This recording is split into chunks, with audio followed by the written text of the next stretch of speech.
Baik, terima kasih teman-teman yang kami hormati. Bahwasannya kehadiran kami pada hari ini adalah ingin membuat laporan pengaduan kepada Komisi Pemberantasan Korupsi terkait dengan kasus hukum yang dialami oleh Atrena Isatiga di wilayah hukum Jawa Timur.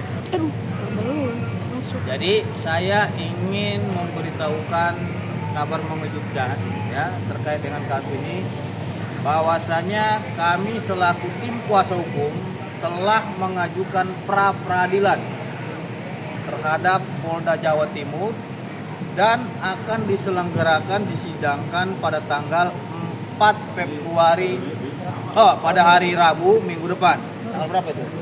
Tanggal 12 Februari 2025. Jadi hari Rabu akan dilakukan sidang perdana pra peradilan terkait dengan penahanan Atrena Isatiga.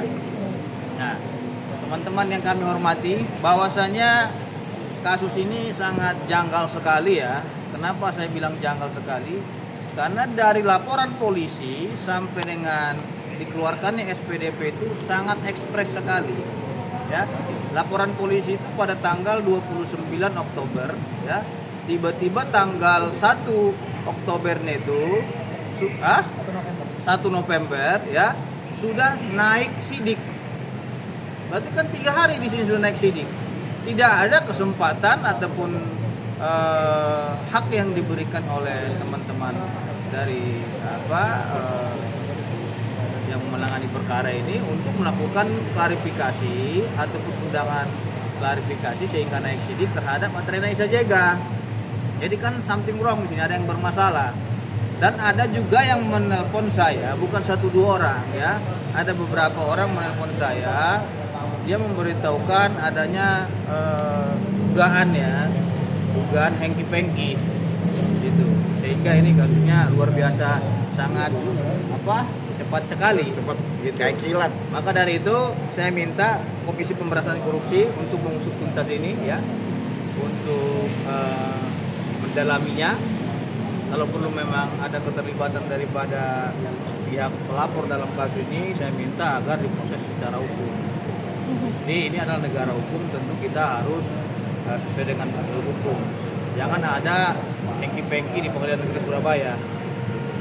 Karena kita ketahui bahwasannya sudah cukup kasus yang terjadi, kasus Ronald Tanur ya, dia hakim Pengadilan Negeri Surabaya itu ditangkap. Nah, dan ada juga ex-ketua Pengadilan Negerinya ditangkap. Jadi jangan juga terjadi di dalam kasus sidang pra peradilan Isatiga ini, gitu. Artinya nanti akan kita uji terkait dengan penahanan dia. Kenapa ini perkaranya begitu cepat sehingga Atrena Isatiga saat ini ditahan statusnya, gitu. Kita sih sebenarnya tidak ada persoalan masalah proses hukum, diperiksa, ditetapkan tersangka dan lain-lain, tapi itu sesuai dengan ketentuan dan prosedur hukum. Apabila memang menyalahi prosedural dan seperti sangat ekspres sekali, kita selaku penasihat hukum wajib mencurigai ini. Kenapa secepat kilat ini gitu loh? Orang baru lapor tiba-tiba naik sidik. Biasanya itu kan lidik dulu nih, berapa bulan gitu kan? Ini cuma rentan waktu 3 hari. Ekspres. Bagaimana mungkin Anda melapor tiba-tiba 3 hari langsung naik sidik? Perkaranya orang kita aja belum pernah diperiksa ya. Nah, jadi ini yang menjadi persoalan. Maka dari itu saya minta kepada Komisi Pemberantasan Korupsi agar ini semua dilakukan penanganan hukum secara senyap. Bang, izin punten Sandi Purnama atau yang lain bang, yang tanggal 29 Oktober itu bang? Tanggal 29 Oktober itu laporan SPS. Berarti abang datang sini karena juga ada indikasi Suap gitu ya? Suap. Ya jelas dong, karena memang kita itu ingin menghindari jangan terjadinya dugaan tindak pidana yang ranahnya arah suap ataupun gratifikasi, karena kita sedang mengajukan pra peradilan. Karena kita mengajukan pra peradilan itu jangan ada yang mengintervensi hakim tunggal ini gitu loh. Maka dari itu agar ini objektif ya, saya minta bantuan daripada Komisi Pemberantasan Korupsi agar mengawasi jalannya persidangan pra peradilan yang akan dilangsungkan pada hari Rabu minggu depan. Ya, karena acara pra peradilan itu acara cepat ya, tiap hari sidang gitu. 1 minggu. Ya. Maka dari itu, seumpamanya pun nanti kita lihat hasilnya seperti apa di pra peradilan, kita kita juga tadi menekankan kepada Komisi Pemberantasan Korupsi agar sidang pokok perkaranya juga nanti harus diawasi oleh KPK.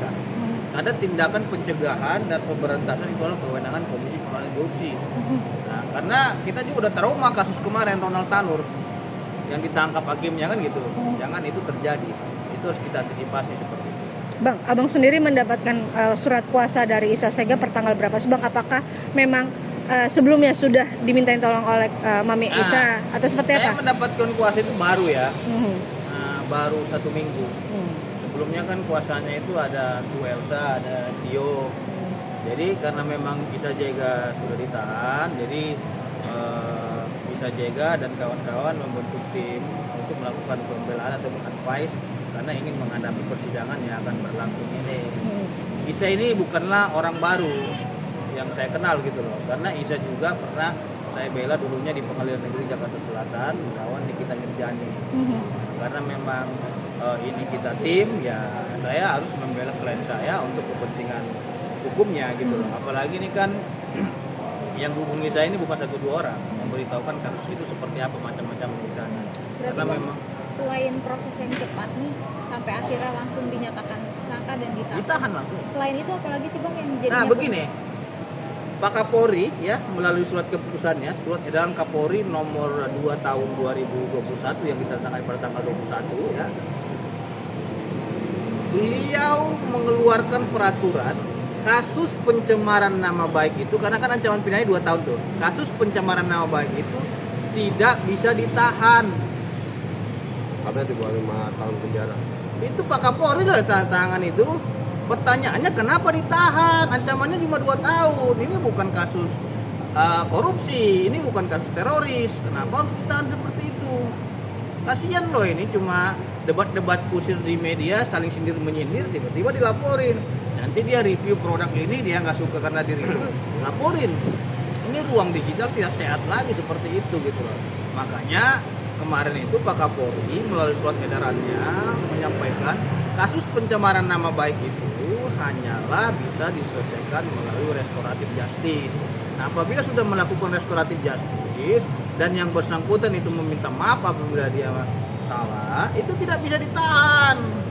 Kan aneh nih kawan-kawan. Kenapa ini ditahan? Padahal sudah jelas perintah dari Pak Kapolri. Kalau sudah surat justice itu tidak perlu ditahan. Apalagi ancaman pidana cuma 2 tahun. Maka dari itu, menimbang kasusnya juga sangat cepat sekali, something wrong ini. Ada sesuatu yang janggal gitu.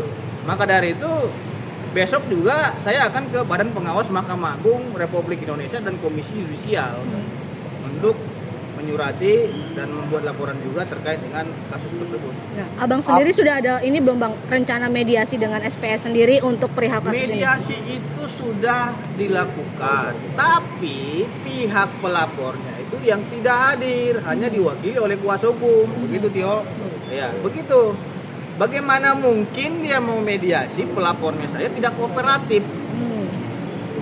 Seharusnya kalau dia membaca surat edaran Kapolri itu, antara para pihak ini wajib hadir, karena kan yang berperkara pelapor langsung dan terlapor langsung, bukan diwakili orang lain. Ini kan persoalannya kan diwakili oleh orang lain seperti itu. Artinya bang ada indikasi ini ada permainan hukum bang, yang kata abang tadi. Kecurigaan saya mengarah ke sana. Ah. Karena satu, yang pertama kasus ini sangat cepat sekali, langsung dilakukan penahanan. Yang kedua, surat edaran Kapolri sudah menyatakan bahwasanya kasus pencemaran nama baik itu tidak bisa dilakukan penahanan. Iya. Dan restoratif justice juga yang bersangkutan itu hanya diwakili oleh kuasanya, bukan langsung. Ini sangat janggal dan aneh sekali. Kita curigai itu gitu loh. Mas sedikit bang update tentang Isa Jega. Belum. Besok Nah, oke. Nih tambahan dari Tio. Sini kamu ke depan. Kamu Izin bang, ya seperti apa nih bang Tio untuk pengajuannya pengajuan pra-peradilan? pra-peradilannya kapan sampai sudah di ACC dan besok di Rabu depan sudah dilakukan sidang pra-peradilan? Untuk pra peradilan diagendakan ke hari Rabu tanggal 12 Februari. Ya, pada saat itu kita akan hadir ya. Dan semoga juga dari pihak termohonnya hadir juga. Jadi biar cepat lah prosesnya. Kasihan juga Mami Isa kan ditahan. Sudah berapa lama sih sampai saat ini dari ditahannya itu? kurang lebih belum 20 hari sih, belum 20 hari. Belum 20 hari. Hampir 2 minggu lah. 2 mingguan. Bang, update dikit untuk Isa Zega sekarang di